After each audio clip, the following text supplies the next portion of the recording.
Hello အားလုံးပဲမင်္ဂလာပါဒီနေ့ကလာပြည့်နေ့ဆိုတော့ရွှေစံတော်ဖျားမှာလူတွေတော်တော်လေးကိုများပါတယ်အဲ့ဒါကြောင့်မလို့ကျွန်တော်တို့စကလောင်ကျောင်းကိုသွားရိုက်ပါမယ်စကလောင်ကျောင်းကိုလာရိုက်ရင်တော့ view လာလာလေးကိုတွေ့ရမှာပဲဖြစ်ပါတယ်စကလောင်ကျောင်းမှာကျွန်တော်တို့မြန်မာဝတ်စုံလေးနဲ့အလားတပုံရိုက်မှာပဲဖြစ်ပါတယ်ဒါကတော့အလားတပုံရိုက်မယ့်ညီမလေးပဲဖြစ်ပါတယ်အင်းမအနေပြည်ထိလာရောက်အားပေးတဲ့အတွက်ကျေးဇူးအများကြီးတင်ပါတယ်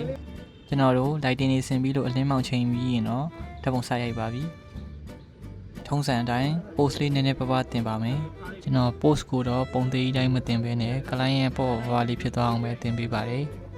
ကျွန်တော် post မပေးတတ်တဲ့သူတွေဆိုရင်လည်းတခြားလေးစိတ်ရှိရှိလေးနဲ့အသေးစိတ်တင်ပေးပါတယ်အခုရိုက်မဲ့ညီမလေးကတော့အနီးကပ်ပုံထက်အဝေးကရိုက်တဲ့ပုံလေးကိုပိုပြီးသဘောကျရဲဆိုလို့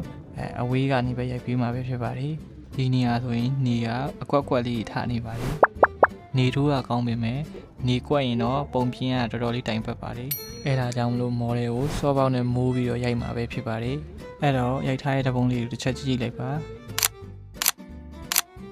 ကာလာလေးကိုတော့ကျွန်တော် retro by လေးသုံးပေးထားပါတယ်ကျွန်တော်ရှီကိုလာရိုက်တဲ့ main ကလေးအများစုကဒီလိုကာလာလေးကိုကြိုက်ကြပါတယ်မိတ်ဆွေကကျွန်တော်ရဲ့လက်ရလေးကိုသဘောကျရဲဓာတ်ပုံရိုက်ချင်နေဆိုရင်ကျွန်တော်ရှီကိုဒီဖုန်းနံပါတ်လေးကနေတစ်ဆင့်ဆက်သွယ်လို့ရပါတယ် Viber ကနေလည်းဆက်သွယ်လို့ရပါတယ်ကျွန်တော် client ရဲ့စိတ်တိုင်းကြမကြပုံလေးတစ်ချက်ပြကြည့်ပါမယ်စိတ်တိုင်းကြပြီဆိုကျွန်တော်တို့တခြားနေရာကိုပြောင်းပါမယ်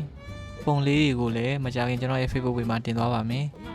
အခုဆိုရင်တော့ကျွန်တော်တို့လှတဲ့နေရာလေးကိုပတ်ရိုက်နေပါတယ်အခုရိုက်တဲ့ညီမလေးကနေရာ2နေရာပတ်ကေလေးကိုယူထားတာဖြစ်တဲ့အတွက်ကျွန်တော်တို့နောက်ထပ်နေရာကိုသွားပါမယ်အခုနေရာလေးကတော့ secret garden ပဲဖြစ်ပါတယ်ဓာတ်ပုံရိုက်ဖို့တော့ကျွန်တော်တို့ location လေးတွေကိုပတ်ကြည့်ပါမယ်ပတ်ကြည့်ပြီးတော့ဓာတ်ပုံစရိုက်ပါမယ်ကျွန်တော်တို့ဓာတ်ပုံရိုက်နေရင်လည်းပူပေါင်းကြီးကမိုးပေါ်ပြန်သွားပါတယ်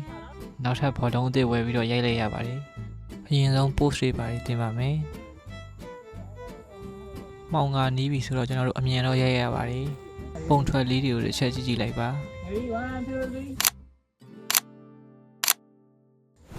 ဘေးကအဆက်စုနေရဘယ်သူလေးတွေတော့မသိပါဘူး